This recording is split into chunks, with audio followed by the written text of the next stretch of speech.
We are back again as Pop Culture Cosmos and Game Source. This is Gerald Glassford with Game Source and Pop Culture Cosmos.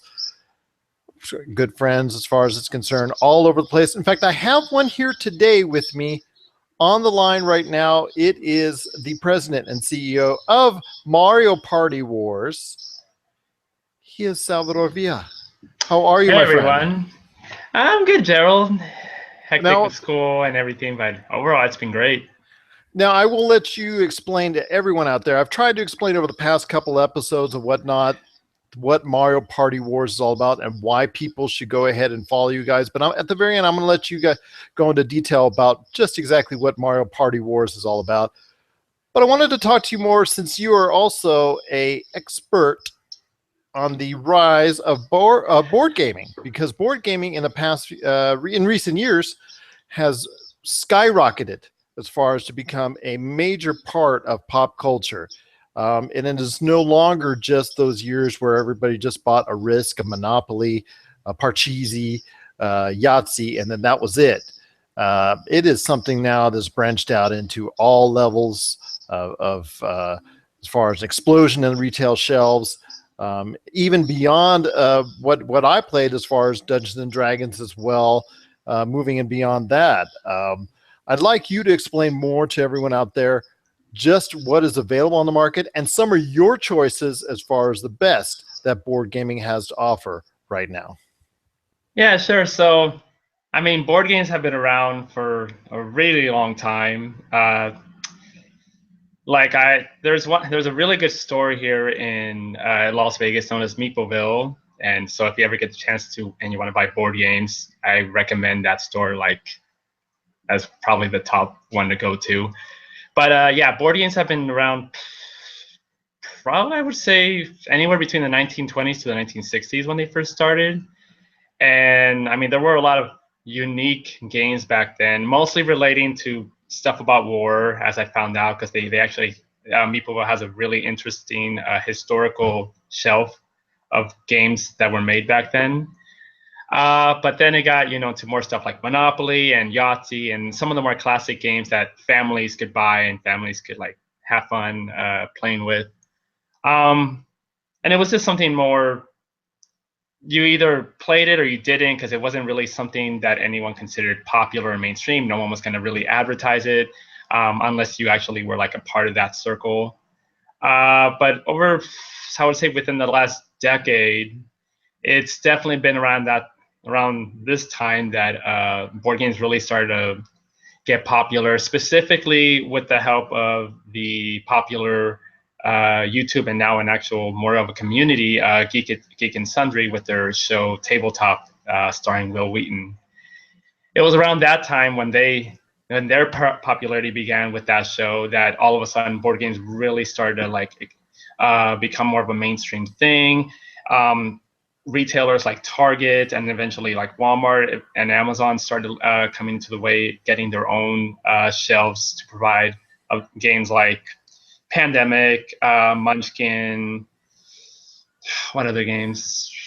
A variety of other games, and so now board games has become like a new phenomenon of a new type of like nerd and geek community. Well, not really, I would say a nerd and geek community, but just a community on its own that everyone can enjoy and have fun. Conventions are pretty much taking advantage of board games now, and there's a lot of different tournaments for specific games that are around. I read as far as it's and studied closely the recent convention, the major board gaming convention in Indianapolis recently, Gen Con, I believe it's called. Yeah, that's probably one of the oldest tabletop conventions around, actually. And just to see the array of board games that are coming to consumers very shortly, and also the board games that are there that are the most popular, that people are into, that consumers are into. It is now a huge market once again for board games. It's become so fascinating when I go and research as far as providing customers that follow us on our Pop Culture Cosmos site, because one of the things we like to do is research all aspects of pop culture. I've seen as far as the news, the updates, and the sites that make available articles on upcoming games, and I'm just fascinated to see the array of different genres, of different themes, of different entities that have now entered the board gaming scene. Obviously, like I said, Dungeons and Dragons, as far as is concerned, is well known as far as in that type, in that genre. But there's so much more, like you were mentioning, as far as is concerned, but also stuff like such an array of Star Wars board games and Star Trek board gaming and things in genres and familiar titles that people, if they're worried about it or they're not sure about where to go to, that makes them more comfortable and will allow them to be able to get into board gaming that much sooner. Your thoughts? Oh yeah. Like you said, Dungeons and Dragons probably is one of the most well-known types of tabletop games that have been around for decades now. Uh, but it's become so much more than that now, and that specifically is a type of board game style gameplay that not that many people can get into because it requires a lot of dedication, a lot of hours to create the story, a couple of hours to create your character. So it's become something much more than that now. Now you actually have games like even that families can play. Like it's no longer just Monopoly and Yahtzee. I can actually show a few myself that I have in my bag. So you have some So, examples here today with us. We appreciate you taking the time to do that. What are some of the examples that you have so, that you can let our listeners or viewers know of exactly what's going on in board gaming? so actually, I have one right here called Welcome to the Dungeon. This is made by Yellow Games, which is actually one of my favorite tabletop companies, especially if you're more of a family type of person who and enjoys playing with your family. They have pretty much some of the best games families can play because they're very short and simple. They're very easy to learn, and it doesn't take a whole lot of effort to like get into it because you can use your imagination for it. And basically, what you do in this is you act as a warrior and you're trying to face monsters, and you basically add monsters to a deck pile that you're going to be forced to face, or someone is, and you start removing equipment because there's a set equipment for there's 4 different classes you can choose from, and when someone is forced to actually play against that monster, they better make sure they have enough equipment on them because if not, well, you lose and then the other player wins. But it's a fairly simple game. It takes no longer than 30 minutes, and each round is like 3 to 5 minutes at most. But that's one. It's just a very simple game. Anyone can play. Even your kids can play it. And then we have something a little more complicated, but If my kids honestly, play it, I know they're not going to stop. That's all I'm going to say. not being a warrior, not at all. And then we have something more complicated like this called Tales of the Arabian Nights. That's by Z-Man Games, which is also the creator of Pandemic.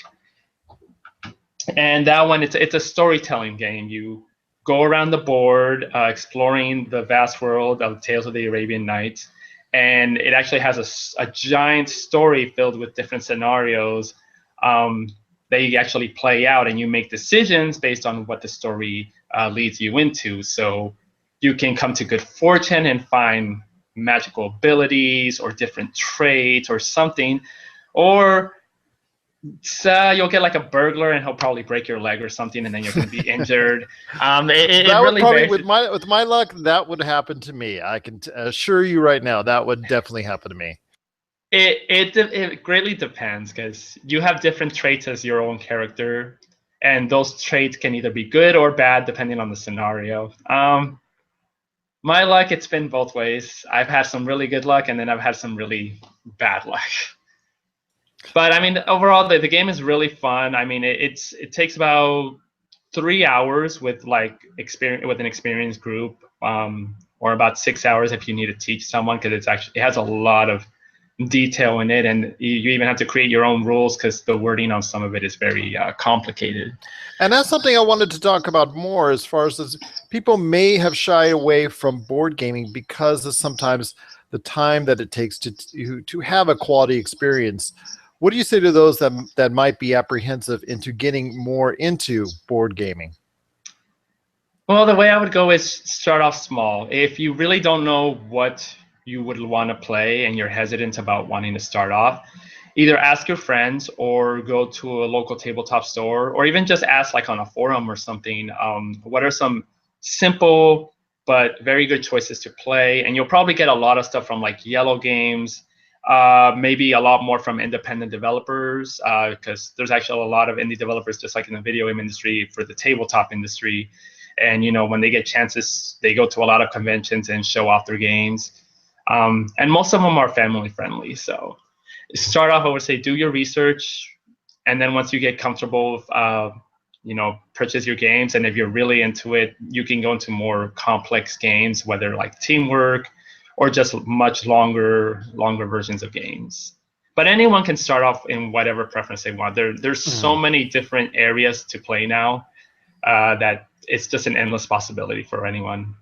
If you were to choose one game in particular that you think, okay, Sal, there's got to be one game. I can only have money, I only have time for one game that I'm going to go and get from a retailer. I can go shop online, Amazon, Board Gaming Specialist, what have you. Go to Meepleville, what have you. What would that one game be? Ooh, that is a tough one. Putting the pressure on. God, I've played so many games. It's really hard to say what I would really. I mean, in that regard, I would say it's definitely a preference, but like from an overly, if I were to pick one game that I just think it would never lose my interest, would probably be Cards Against Humanity. I Which, had to a everyone who feeling. doesn't know, it's like apples to apples, but adult rated. There's a lot of ridiculous humor in that game. But I would go with that. You can have so much fun with so many of your friends playing that game. It's NSFW, but hey, it's something that if you get the friends over one night to the house and they're all comfortable with it, it's a good time to be had. Is that correct? Yep, definitely. So, where's like I said, some of the best places that you go on the internet as far as where you look, where you investigate, and then also where you can shop and buy the best board gaming out there? Because obviously, anyone can look up if they're looking for a particular theme, whether it's Marvel, Star Wars, Star Trek, like I mentioned Hmm. earlier, or if it's a certain type of genre as far as it's concerned, or if their friends had told someone about a certain game type. Where's the best places you go, or where you can suggest on the internet for board gaming? Well, my number one recommendation is BoardGameGeek.com. It's probably one of the largest board game websites that I know of. Has pretty much, as far as I know, it has literally like almost any game in their database that you can think of, from way back when up to the present. It's just an endless list of games, and then they have a vast community of people who post, who review, who write on their Reddit or on forums or something within their own account that tell you these are the games that they played, this is what they thought of it, whether you can buy it. And the website also offers list of where you can buy the games, and it will vary from like stuff like Amazon to like the actual main website of where you can get the game from if it's from an actual like big company. So that would be my number one recommendation. It's pretty much the best place to find reviews and to probably get information on the game. Now, is there a certain number that you like playing with as far as 3, 4 individuals? Do you like, do you recommend to anybody as far as when they're just getting starting out in board gaming, maybe a certain group as far as number that is good, that's a sweet spot, or is there like no parameters as far as it's concerned? I just, 'cause, Well, it depends, because sometimes right. if you have too large of a crowd, it can get a little bit of some issues and some disinterest. But if you have too small of a crowd, sometimes it doesn't go the way you want it to go as far as the board game Well, actually being played. the average tends to fall around 3 to 4, I would say, for a lot of board games. But there's honestly like no bounds, because I have played really simple games like that are just easy to play that can be like 6 to 8 players or even up to 12 players. So it honestly depends on like your preference. Do you enjoy bigger groups? Do you enjoy smaller groups? And there's a variety of different games you can choose from, like any size of gaming you want. Sweet. It sounds good. You are our man when it comes to board gaming, indeed. It's Salvador Villa, president and CEO of Mario Party Wars. You are going, I hope, anyways, you will be back on the show frequently, not only to sit with me when we're at Retro City Games, as far as it's concerned, co-hosting show, but I'm hoping as well you can be on from time to time as far as to tell us the latest updates in the board gaming scene. How does that sound to you? Well, I can definitely try. I mean, my schedule's pretty hectic at the moment, but probably once I graduate, which I graduated in the spring of this year or of this upcoming school year, so I'll definitely have a lot more free time once school is done. So, That's but it's definitely possible. That sounds like a plan indeed. Plus, you've got the entire Mario Party Wars clan in tow as well. That also can step in at any time, and I'd love to hear from them exactly their thoughts on the board gaming scene anytime at their leisure as well. And I'm sure our listeners always like to know what's out there in the world of board games. Before I let you go, I got to ask.